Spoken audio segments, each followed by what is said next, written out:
Hello, welcome to the channel Wise Stories. Enjoy watching. A wealthy and well-off family had come to Bali to indulge themselves in the warm tropical sun and the insanely beautiful ocean water. Not that it was particularly necessary for Antonio, but it was essential for his beautiful wife and their little daughter. Less than 4 years had passed since Antonio started his small business. For this, he rented a suitable space, equipped it, adhering to all the necessary standards for this activity, then purchased special licensed machines and started crypto mining. Engaged in this simple business, all the work was literally done by the mining machines.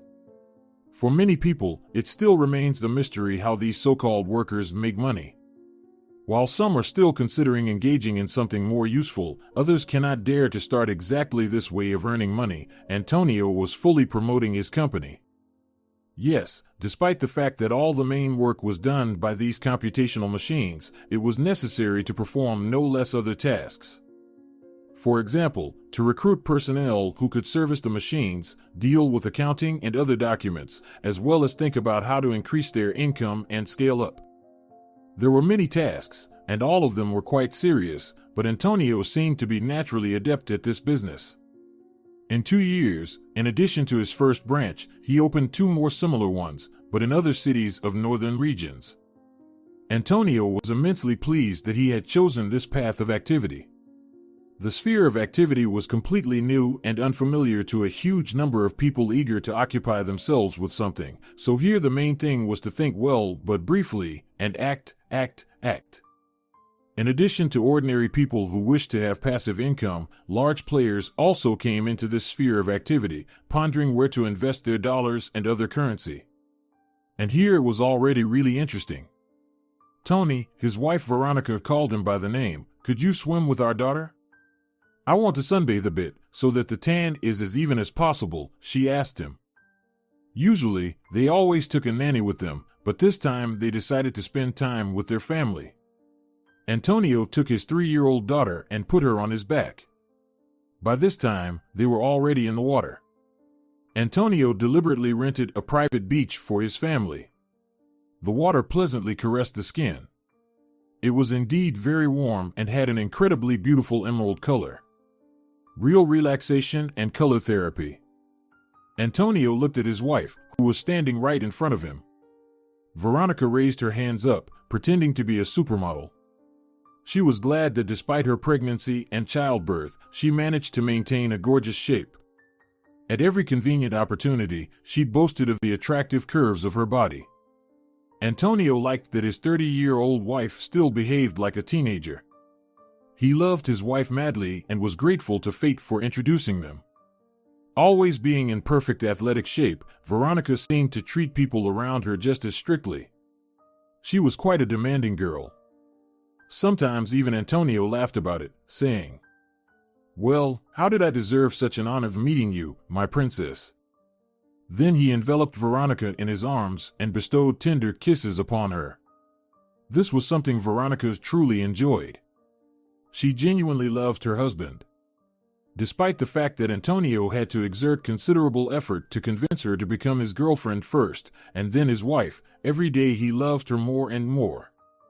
He liked her soft facial features and the bold strictness of her character. He considered her pragmatic and thoughtful, perhaps even too much so. But they say we attract similar people to ourselves, so Antonio had something to work on with himself. However, Veronica's sharp mind and Antonio's intuition allowed the latter to bring his firm to a good level of income. Gradually, the family moved from an apartment to a big house. First, one car was bought, then another. As a means of transportation, a yacht appeared too, on which the family loved to relax, as it was Antonio's dream to buy his own yacht. It was small, but everything in it was so conveniently and beautifully done that he didn't see anything better. Veronica ran her hand over her smooth and even skin. Here, on these wonderful islands, the tan turned out to be truly extraordinary. Veronica admired Antonio and her daughter, whom they called Rosalia. That's what her father named her. Veronica didn't mind. She remembered the day when they laid her tiny little baby, wet and swollen, on her chest. At that moment, Antonio was next to her, holding her hand and looking into her face, and his eyes were filled with tears of happiness. How quickly time flies. And now little Kalia is riding on her father's back. She, like him, loves water and is ready to spend hours in it. Antonio taught her to dive underwater and feel relaxed and confident in it. Rosalia grasped everything very quickly.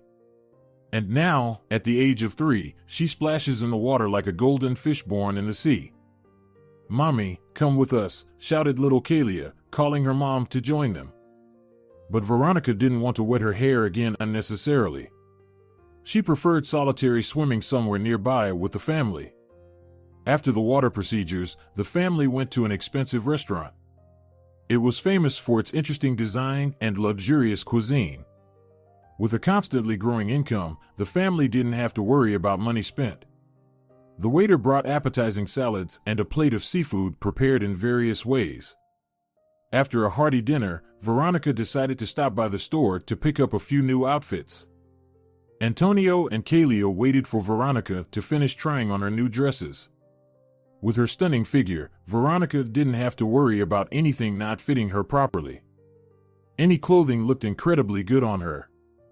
The next day, Antonio and his daughter went back to the ocean shore. Veronica decided to stay home. She wanted to be alone and rest. Antonio and Kalia, on the contrary, were eager to reunite with the water. Antonio deeply loved his daughter and made sure to give her enough attention. On this sunny hot day, they immersed themselves in the water again. Antonio deliberately chose a suitable place with shallow depth and a smooth bottom. Colorful little fish showed curiosity towards the arriving guests. They swam into the green thickets and hid among the seaweed leaves, watching the swimmers. While Antonio was busy with his daughter, he never ceased to be amazed by her incredible abilities. He noticed with astonishment that this little creature grasped everything on the fly. The 3-year-old girl had no fear of water. She trusted it, and it, in turn, protected her. The vacation time came to an end. It was time to return to the city. Happy and sun-kissed, they arrived back in homeland. A maid was waiting for them at home. The girl named Carmen had been working for them for about 4 years. When Veronica became pregnant, Antonio seriously considered finding a suitable candidate for household help and assistance with the future child. And since he knew that his wife was very fastidious, he took care of it in advance. Carmen turned out to be the new candidate. Strangely enough, after talking to her, Veronica had nothing against her. Antonio was glad that he had dealt with one of the tasks. And indeed, settling on Carmen, the family never regretted it. This girl grew up in an orphanage, never had a real family, but always dreamed of it. After the orphanage, she graduated from a pedagogical college. Subconsciously, she knew how to get along well with children of all ages. So, when she found this job through an advertisement, she realized that she would be in her element here. Carmen was composed, responsible, and fully aware of her place. During Veronica's pregnancy, the two women became very close to each other. They practically became friends. Veronica could share some of her concerns and anxieties with Carmen, who always supported her and could dispel any clouds that hung over her head. Carmen perfectly combined two roles, being the best friend and a household helper. When little Kalia was born, the family needed her help even more. Working with an open heart, Carmen quickly became friends with the daughter. So, Carmen gained another person who wanted to entrust her with secrets. "Carmelita, hi." Rosalia chattered joyfully as she crossed the threshold of the house. Carmen greeted the girl with open arms. "I have so much to tell you." Kalia hurriedly took off her sandals. "Come in, my dear, and you too," Carmen greeted them as if they had come to her house. "I've prepared a delicious lunch, so let's undress, wash your hands, and sit at the table," she said, heading to the kitchen. Veronica followed her into the living room, while Antonio went to his room. "Oh, Carmen, you can't imagine how wonderful it is there," Veronica said in a sweet voice. "Of course not, I've never been there," the maid replied with a laugh. In reality, Carmen knew she was very lucky with the people she worked for. This family was characterized by great kindness and integrity. During her time working for them, she had traveled with them to several countries several times. During the trips, Carmen had to look after little Kalia. Finally, Antonio came down to the living room. He had taken a shower and put on a fresh shirt. Carmen glanced briefly at him. This man was very handsome. With a soft character, he persistently pursued his goals in this world. Carmen knew that Veronica was in good hands and protected. She could only dream that someday God would also give her a good man. And they didn't even give me a fork. Well, I can manage with my fingers, Antonio said cheerfully. Everyone laughed at his joke. Carmen looked surprised at the table, then got up to fetch another utensil, but the man beat her to it, swiftly approaching the cupboard with dishes. Carmen was standing right there. She was about to get a couple of mugs. Antonio, trying not to hit the maid, decided to move her aside a little. Unexpectedly, Carmen felt his hands on her waist.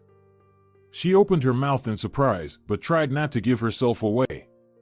Antonio, as if nothing had happened, took out the fork and returned to his seat. Carmen, however, was confused by this unexpected behavior. She tried to quickly dismiss the thoughts from her mind.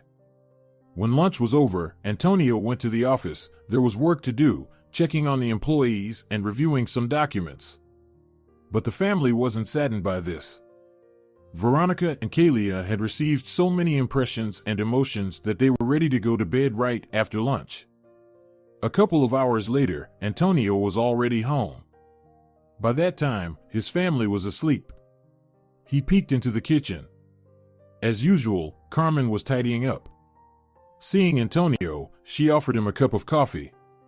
Antonio was always amazed by the perceptiveness of this girl. He agreed. Usually, Antonio would take his coffee or another drink with him and go to his office or another room, but this time he did differently.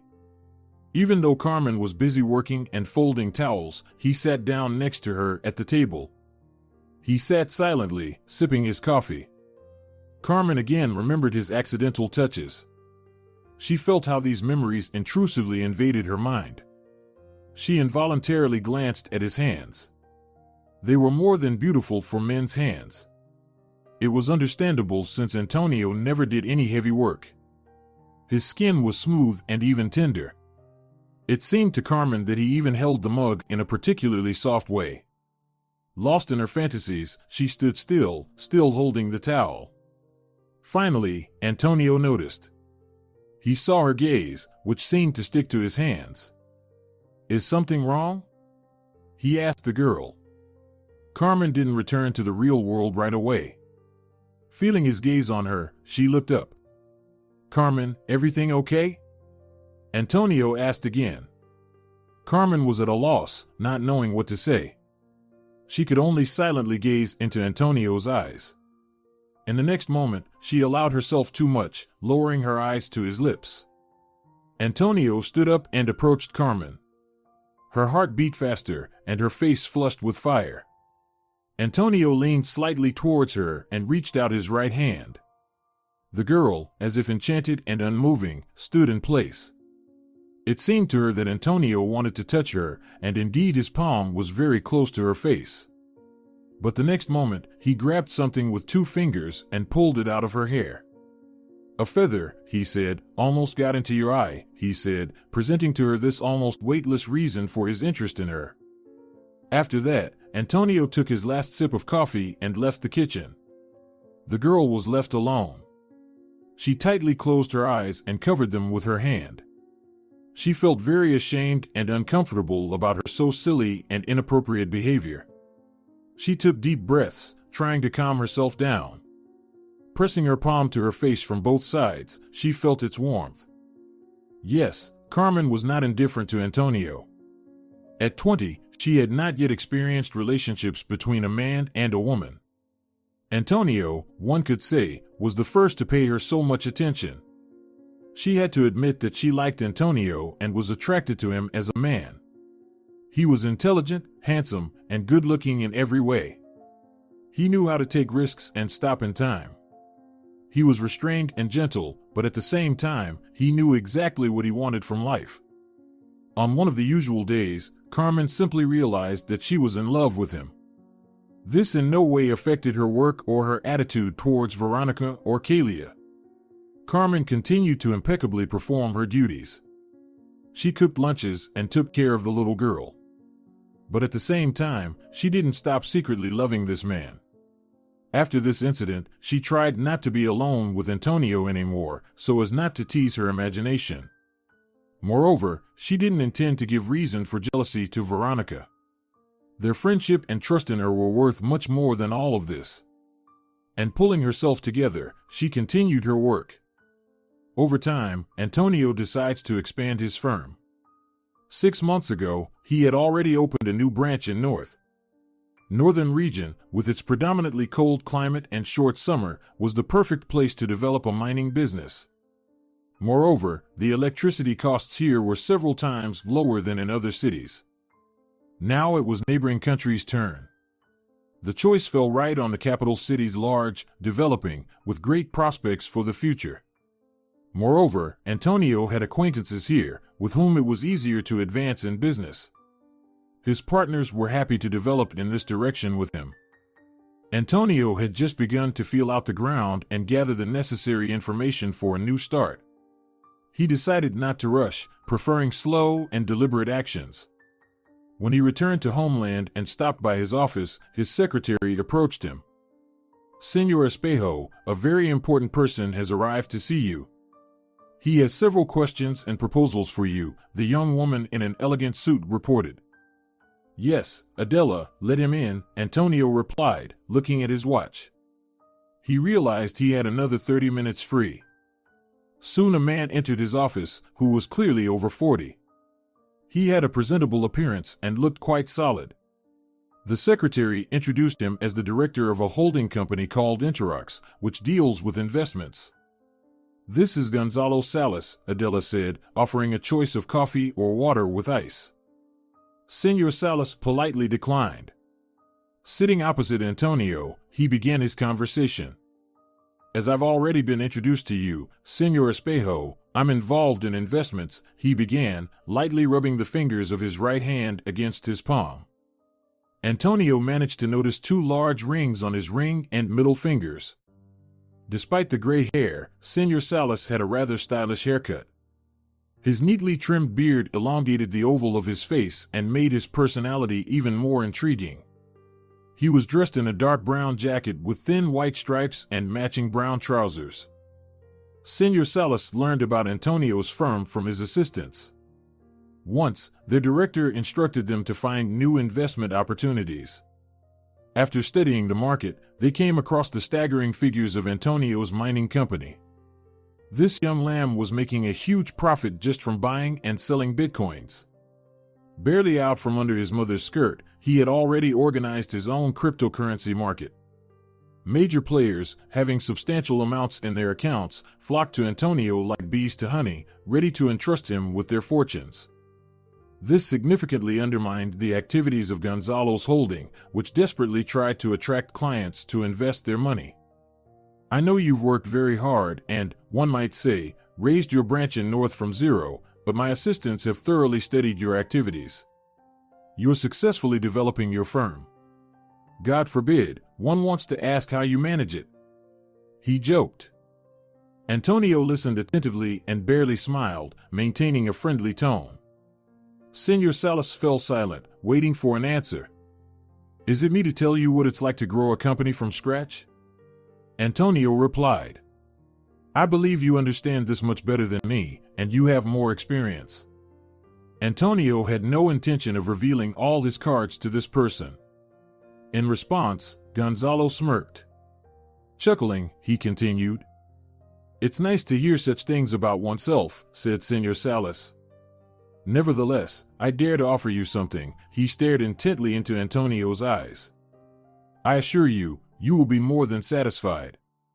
You'll be able to provide a carefree life not only for yourself, but also for your children," he continued with a series of preludes. Antonio didn't quite understand what he was talking about yet. "What is this proposal?" I'm burning with curiosity. Antonio played along, as if deliberately. Gonzalo caught this barely perceptible mockery. Something in his eyes sparkled, causing Antonio to feel a dislike. I propose that you sell me your branch in North. Trust me, I'm capable of paying you in full. I understand perfectly well the sacrifice I'm asking you to make. Senor Salas didn't take his eyes off, as if trying to press on Antonio's unwavering resolve. I understand your desires and aspirations, Antonio replied. Surely, in your position, I would also try my luck by making such an offer. A pause ensued. Senor Salas pierced Antonio with his gaze. But, unfortunately, I have to decline, Antonio said, maintaining his gaze as if resisting pressure. And yet, I think such an offer shouldn't be accepted in just a few minutes, so I suggest you think it over. Give yourself time to reflect and weigh everything carefully, Senor Salas insisted. I'm sure that's the final answer, Antonio added. Maybe some coffee after all? He suddenly suggested, deciding to change the subject. But Senor Salas wasn't in the mood for jokes. Just now he had been put in an awkward position. Never before had he had to yield to some kid. This pathetic and despicable little upstart even had no intention of sharing with him. Tapping his fingers on the table as if drawing attention to himself, Senor Salas bid farewell and left the office. Senor Salas's family, as one could already understand, was quite well off. Having a wife and 2 adult daughters, Gonzalo held not the least position in the city. Like other owners of large companies, he even wielded some influence over the city's economy. He was respected and valued. Often he visited major projects to solve some issues, but lately, with Antonio's company expanding, his popularity inevitably began to decline. This greatly hit his self-esteem. Partners who had once been loyal to him now switched sides. They refused to cooperate with Gonzalo, believing that investing in his projects yielded very little profit. Senor Salas had nothing left to do but accept the situation. He returned home filled with anger. His family immediately sensed this from his abrupt body movements. How dare he, this pathetic kid? Gonzalo asked with hatred in his voice. He's incredibly arrogant and overly confident. He sat on the sofa in the living room and lit his pipe. How did he behave? He didn't even flinch. Not a hair moved. What a cheek! He has no idea who he's dealing with. Gonzalo lit his pipe and puffed on it. Thinks he can just brush me off by rejecting my offer. Fool! He muttered, staring straight ahead. His gaze was slightly clouded, as if he already saw what awaited Antonio. Senor Salas, the maid addressed him. Perhaps you'd like some calming tea? She asked with excessive concern. This only irritated Gonzalo even more. Better pour me some calming wine, he said, and brought the pipe back to his mouth. At that moment, his younger daughter entered the living room.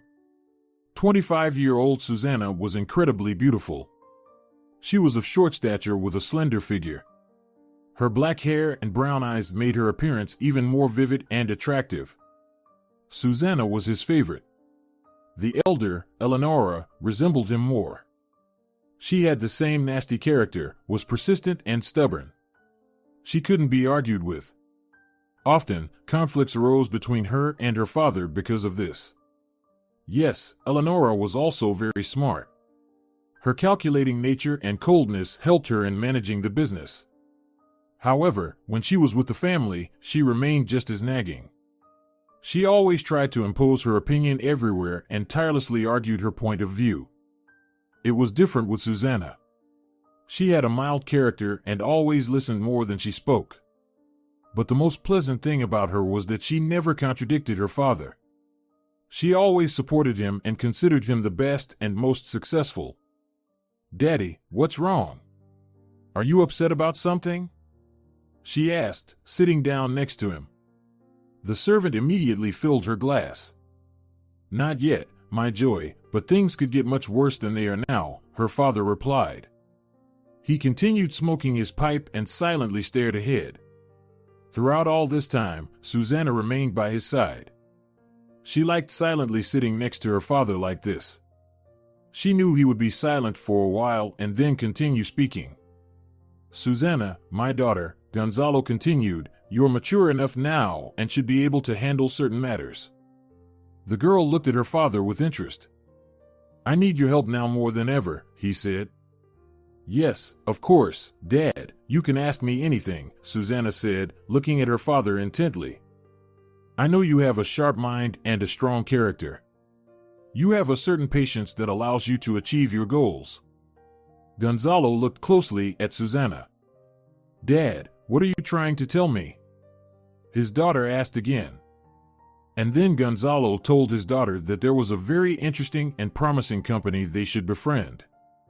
However, the director of this firm was quite clever, so they had to employ their cunning and ingenuity. He also told his daughter that she must by any means become a partner in Antonio's business. You must become his assistant, his faithful servant. He's just opening a new branch, and he needs support and an experienced specialist. I know you can handle this task. You're attentive, diligent, and responsible. Susanna looked at her father and deep down rejoiced that he had finally entrusted her with a worthy task. Before this, Gonzalo had always shielded his daughter in every possible way. He didn't want her to work too hard or worry about various work-related matters because she was his favorite daughter, and he wanted her to live her life in happiness and harmony. On the other hand, Susanna had always envied her older sister, who from an early age was very independent and freedom-loving. And most of all, she envied how often her father expressed his pride in such a successful daughter. Susanna was left with praise for her peaceful nature. It wasn't enough for her. Dad, I'll try to do everything as you ask, said Susanna. You shouldn't try, you should do it, Gonzalo said with a different tone. After that, father and daughter exchanged a clink of glasses and drank wine. After the conversation with her father, Susanna began to think about how she could integrate herself into Antonio's company. In fact, it turned out not to be so difficult to do. It was enough to open the company's website and click on the vacancies button. Luck immediately smiled upon Susanna. An office manager was needed in one of the company's departments. Let's start small, Susanna thought, rejoicing in a good start. Having prepared properly, Susanna went for an interview. The conversation was with Antonio himself. How strange, the girl thought. Does Antonio really handle even the smallest tasks himself? The girl was dressed in a fairly modest yet provocatively short dress. High heels along with the revealing dress made her legs even longer. The girl had done a good job with her makeup to make her gaze expressive and her lips more sensual. She had to make an impression on Antonio. In your resume, you write that you excel at any office equipment, speak 3 languages fluently, and have no trouble reading technical language, Antonio repeated, reading from the paper. Then he looked at Susanna. She maintained a calm demeanor, behaving artificially reserved. Yes, that's correct. That's me, the girl confidently replied. Well, you're a good fit for us, Antonio said, believing that such a specialist was exactly what they needed right now. Susanna was assigned her own office. She began working on reports and forecasting. While fulfilling her daily duties, she simultaneously absorbed various information about mining work. She tried to gather as much information as possible to perfect her skills. Striving for her father, she was ready to spend hours on end in the office. After 6 months, her efforts were not in vain. She had studied the mining industry very well and understood some of the patterns and the processes. Thus, she really began to understand something and could even suggest her own ideas for the situation's development. And Antonio also noticed Susanna's successes. He was glad that he had once hired such an employee. Over time, she became his chief assistant. Once, Antonio and Susanna stayed at work longer than usual. They worked on one of the projects. Susanna, using her beauty and charm, decided to seduce Antonio. That evening she was in a beautiful white blouse and a tight long skirt with a slit. As mentioned earlier, the evening dragged on. Antonio briefly left his office. He wanted to take a short walk and start the car to warm up the engine. It was deep winter, so it was simply impossible to do without heating. During Antonio's absence, Susanna rushed to his desk. She began rummaging through one drawer after another. She wanted to find something she might not know yet.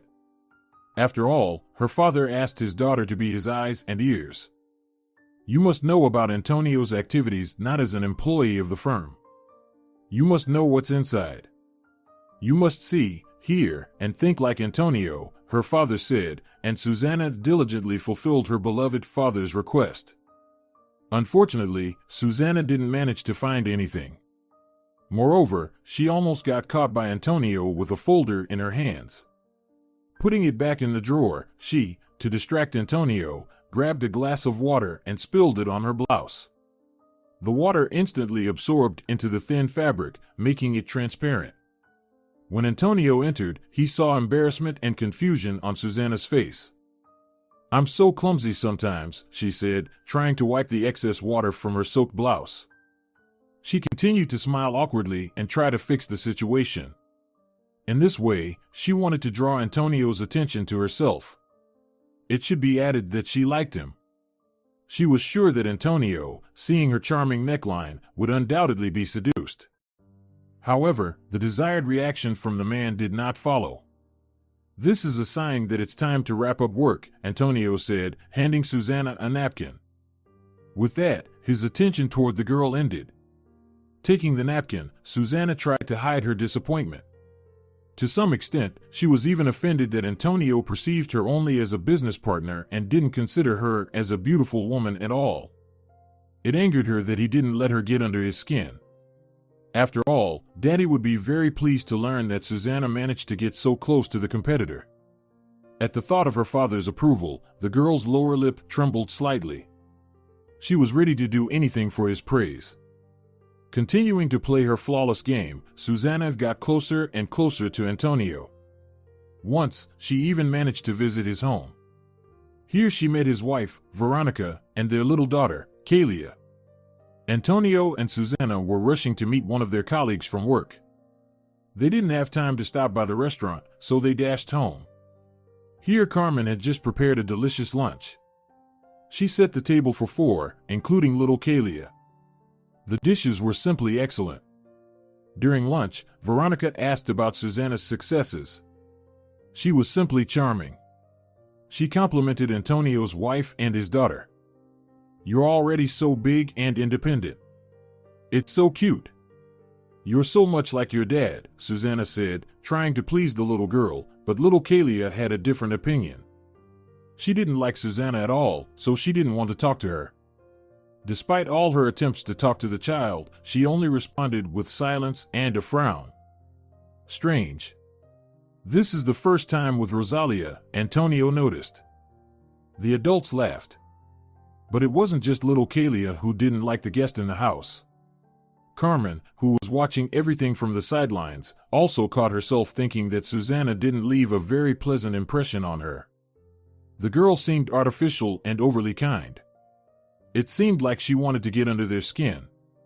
But despite this, Carmen didn't show any emotion.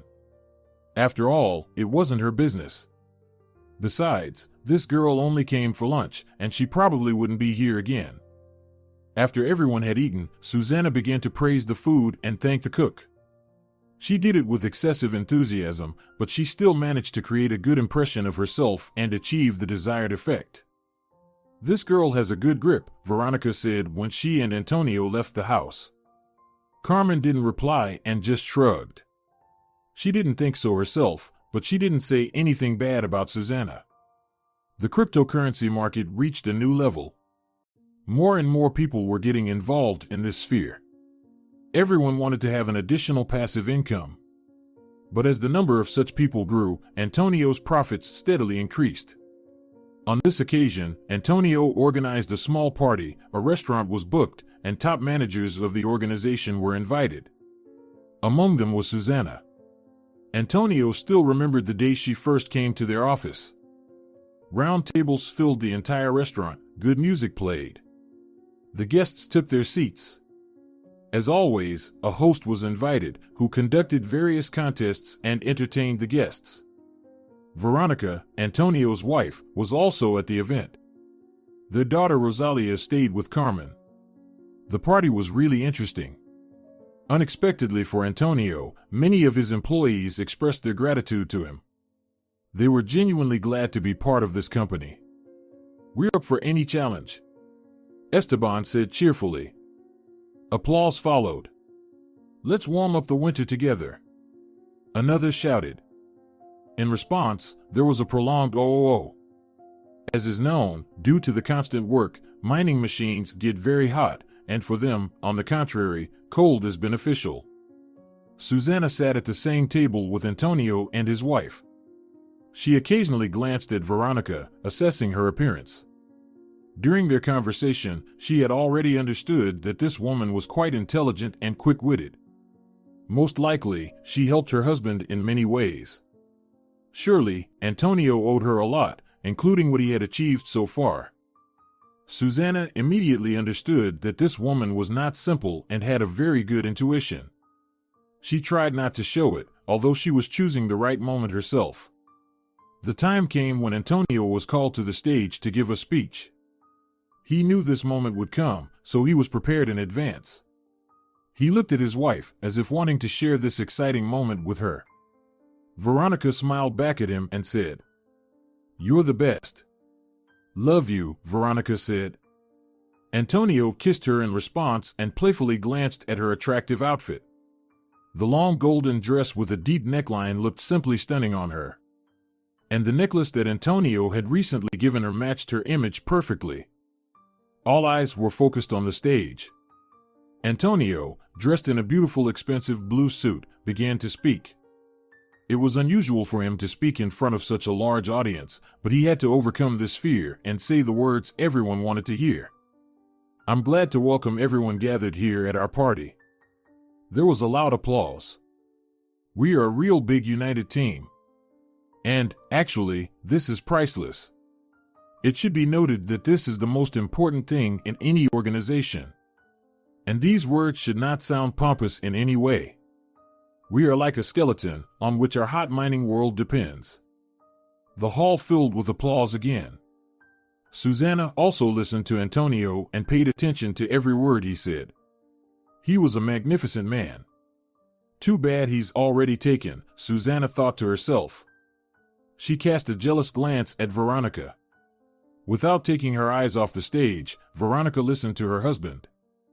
Yes, she's lucky with him, Susana thought again. She had to admit that Veronica, despite being a mother and much older than her, looked incredibly beautiful. Antonio said his last sentence and raised his glass. Everyone present supported him. After the toast, the party continued. Antonio and Veronica returned home around 3 in the morning. They were noticeably tired and wanted to get to bed as soon as possible. Veronica fell asleep as soon as she touched the pillow. Antonio, on the other hand, couldn't get rid of the extra thoughts in his head and couldn't fall asleep. He thought about the future of the company, about development, and about future plans. Finally, he drifted off to sleep. He dreamt of his wife. Veronica was so beautiful and ethereal. She smiled at him sweetly and told him she loved him. Her face was radiant with an incredible golden light. In this dream, she seemed somehow unreal to him. She reached out her hands to him. Antonio wanted to take her hands, but for some reason, it never happened. Antonio woke up again. The pre-dawn hints were just beginning to appear in the black sky. Antonio wanted to go back to sleep, but he couldn't. He sat on the edge of the bed. Turning his head, he looked at Veronica.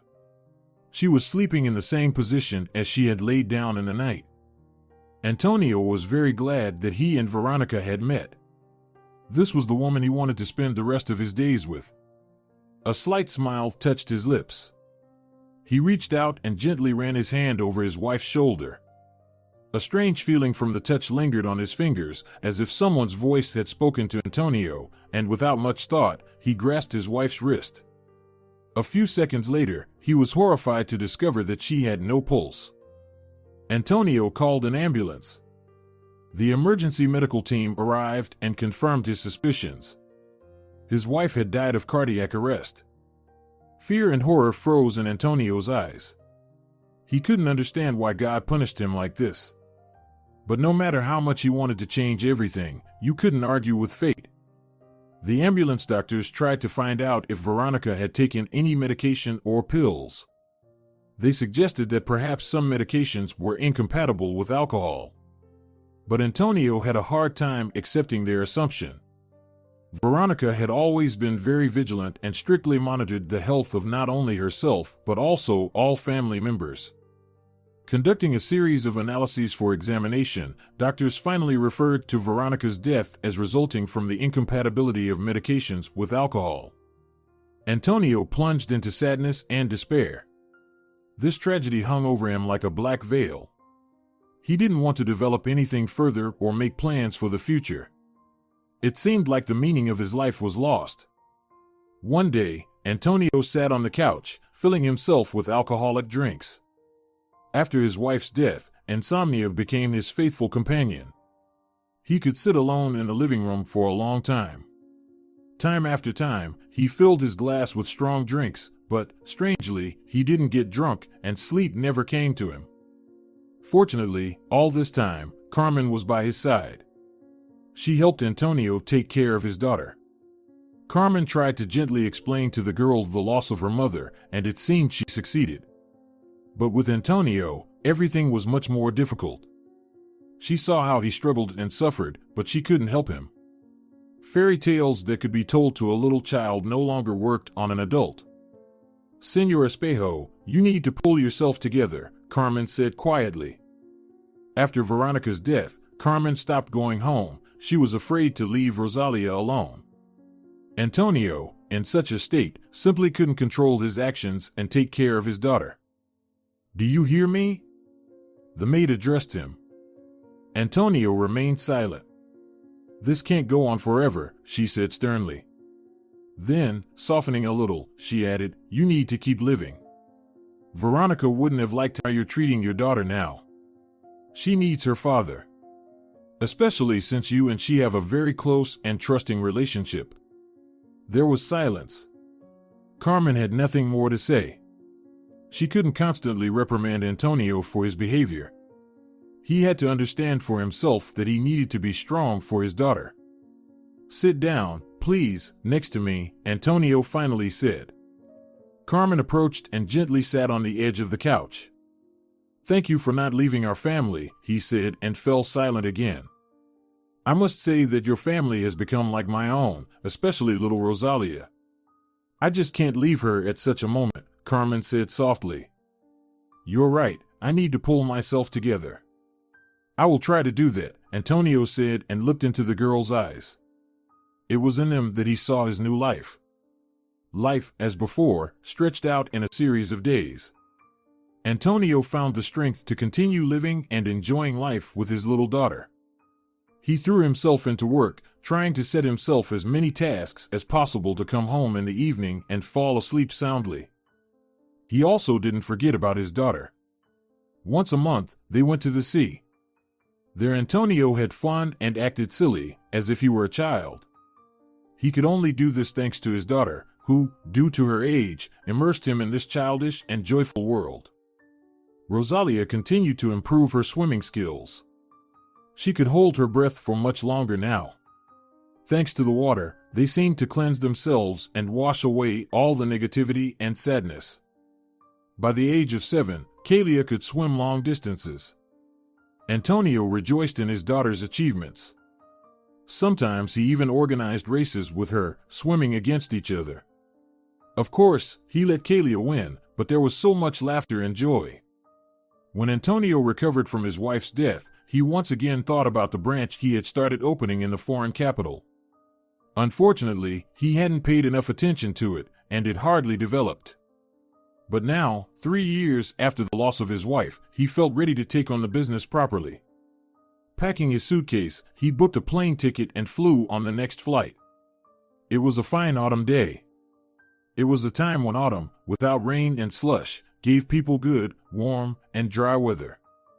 This short business trip already promised to be successful, so Antonio momentarily forgot about household chores. Meanwhile, Carmen woke up from a deep sleep. Opening her eyes, the first thing she felt was a terrible headache. The woman managed to lift her head from the pillow. She tried to remember the recent events in her life, but she did very poorly. More precisely, she couldn't remember anything. And only the piercing pain told her that she was no longer asleep. She couldn't even figure out what time it was or what day it was. Carmen looked around and immediately realized that she was in the hospital. Staggering, Carmen reached the door, then walked to the nurse's station. A young woman in a turquoise cotton suit, seeing the girl, immediately led her back to the ward. Already on the way, she informed the patient that she had been unconscious for 2 days. Carmen sank into even greater confusion. Soon she was visited by a doctor accompanied by another nurse. Carmen looked at them questioningly but received no answer. "You were pulled out of the pool just in time," the doctor finally spoke, an elderly man with very sympathetic eyes. "You swallowed water. A minute later, and you would have been impossible to resuscitate." The girl started. "What pool? What water?" she asked in bewilderment. "How did this happen, and who pulled me out of the water?" The doctor pulled the nearby stool closer to the bed and sat down. He clasped his fingers together, paused for a couple of seconds, trying to find the right words. "You see, memory loss is quite natural in your case. Clinical death always causes some changes in the brain, but fortunately, they are often reversible with proper treatment. You were pulled out of the water by a pool cleaner who came to your employer's premises exactly on schedule. It was as if God kissed you. Everything coincided so well." The man suddenly coughed into his fist, took a handkerchief from his shirt pocket, and hastily wiped his forehead with it, or rather, fortunately for you. "Carmen, do you remember that you were a housekeeper while also combining the duties of a nanny?" The doctor's reaction didn't sit well with the girl. She cast an almost insane glance at him and then at the nurse, afraid to make any sound. Of course, she remembered little Kalia, her work at Antonio's house, and her responsibilities. But now the tone of the medical worker had changed, and Carmen's heart quickly beat faster as soon as he mentioned the word nanny in the context of resuscitation and death. Unfortunately, the girl was much less fortunate, as they say in pediatric hospital. "I'm very sorry. Her father has already been informed about what happened." "What? This can't be true, she swam so well. What happened at the pool?" The doctor simply shook his head, indicating his lack of knowledge about the situation that occurred in the backyard. The police also found no explanations for it. Everything seemed like an extremely unfortunate coincidence. Still not believing the doctor's words, Carmen felt something inside her collapse. Tears welled up in her eyes, and, unable to resist anymore, she burst into tears. The doctor immediately asked to bring her a sedative, then left the distraught housekeeper alone. After some time, a young woman entered the ward. Carmen recognized her as the nurse she met immediately after waking up. She handed her a phone and smiled sympathetically. "You know, they can transfer you to day hospitalization as early as tomorrow. Your test results are very good. It's almost a miracle." She placed the smartphone on the bedside table. "Call your loved ones. Maybe they've lost you." "It's me who lost my loved one," Carmen said quietly, her voice completely colorless. She was alone in the ward again. Antonio's phone didn't answer. A sense of emptiness consumed the girl from within. It couldn't be said whether she had come to terms with the terrible news, but resisting the doctor's words was pointless. But thoughts of Antonio troubled her. If she felt so bad, then how did the father feel, who had to organize his child's funeral? The next day, right after the 4 drip, she headed to Antonio's house. Inside, she was met with an eerie silence. She walked from room to room, trying to find her employer, but the house was empty. Then she went out to the backyard. And there she met her savior. 30-year-old Juan was cleaning the pool, and upon hearing the sound of the sliding door opening, he turned around. "Carmen, are you okay? I was so scared that day. You can't imagine, despite his slightly cheerful tone, his voice still carried sympathy. The girl. I know, Juan. I know. Thank you. You did everything you could back then, she bitterly replied to the cleaner. Where is Senor Espejo? I really need to see him. I'm terribly worried about him. He went to take Kalia. Saint Maria, it's just terrible. First Veronica, and now. How long ago did he leave? About 10 minutes ago. You just missed him. The girl immediately ran out. She didn't want to leave Antonio alone in such a difficult moment. Her head was spinning badly after the drip, and her legs were still a bit weak. But she still wanted to support her last dear person. Catching a taxi, she headed to the hospital, but this time, to the morgue. The man stood in front of the entrance to the department. He couldn't bring himself to step over the threshold. He just couldn't. The thought that everything happening to him was unreal itched in his brain. To bury his wife first, and now his daughter, it was not something one could expect from life. Antonio wasn't ready to take the body, because right now, as long as he didn't see it, Kalia was still alive in his mind. Taking her now meant saying goodbye to her in advance, even before the funeral. Senor Espejo, I think it's time to do this, Susana said quietly, putting her hand on the man's shoulder. The funeral ceremony will be today. There's no point in delaying the inevitable. The businessman sighed heavily. He stood there silently for about a minute before opening the door. The smell of formalin hit his nose, causing a momentary nausea to rise in his throat.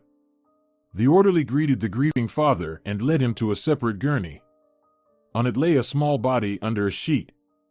With trembling hands, Antonio pulled back the white cloth from his daughter and looked into her peacefully calm face. She looked like she was just sleeping. The morgue workers had already prepared the body for burial. They had done everything incredibly carefully. Only the lace on her right shoe had come untied. Apparently, Antonio accidentally pulled it along with the sheet. Senor Espejo, you're here. Carmen rushed into the department, trying to dodge the orderlies who didn't want to let her in. The man turned around, but there was no hint of joy in his eyes. On the contrary, it seemed that he felt burning hatred towards his servant. You wretch, how dare you show up? Suddenly shouted Susana, and immediately grabbed the bewildered girl by the elbow. Because of you, the child drowned, and you come to look at her cold body. While Carmen tried to grasp what was happening, Susana had already dragged her out of the morgue. The housekeeper couldn't withstand such pressure and pushed the lady away. I spent 2 days in intensive care, woke up, and the first thing I hear is about Rosalia's death. The girl began to yell with tears in her eyes. I don't even know what happened back then, and how we ended up in the pool. Just let me find out under what circumstances Kalia could have drowned. Kalia. Our Kalia, who swam better than me or any other adult. Carmen knew that Susana was the only person who could tell her everything. When the two women found themselves in an empty corridor, Susana revealed her true face. Her expression changed, and in an instant, a spark of madness lit up in her eyes. You managed to survive after all, it seems. Susana looked at Carmen with an assessing gaze. The girl didn't understand what she was talking about. Listen to me, my dear servant, she addressed her. Her lips with red lipstick formed a disgusting curve. From today you're nobody here. Do you understand what I'm saying? Susana hung over Carmen like a cobra, spreading her hood. What are you talking about? What does this all mean? Carmen asked, gradually beginning to understand. The maid already had doubts about Susana's good intentions. It was evident from her pretense and insincerity. But now she was convinced of it completely. Why can't I talk to Senor Espejo? Carmen asked again. Your dear Senor Espejo has no intentions to see you right now, Susana replied. By the time he calms down, this vile girl will be lying in the ground, and no one will hear her. But since you turned out to be among the survivors, you'll have to answer for everything. Susana grinned widely. I feel so sorry for you, so sorry. She pretended to be sad, and then laughed. How dare you do all this? You killed this innocent child, Carmen said, afraid to believe it. Better ask how I managed to get this magnificent liquid. I spared you some extra drops.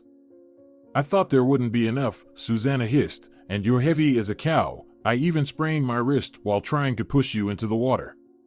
You passed out right on the edge of the pool. But I should have dealt with the girl first, not you, then I wouldn't have to struggle like this now.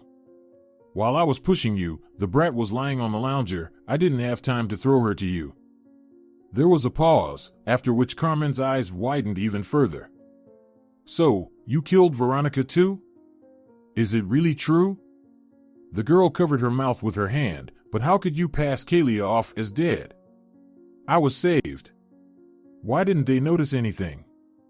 Carmen figured it all out, and it made her feel even worse. You're really so naive, Susanna sighed. Money can force doctors to make anyone dead, just not in the literal sense. I hope prison will at least teach you some sense. Antonio hasn't filed a complaint against you yet. Everything happened very quickly. He only returned from his business trip this morning.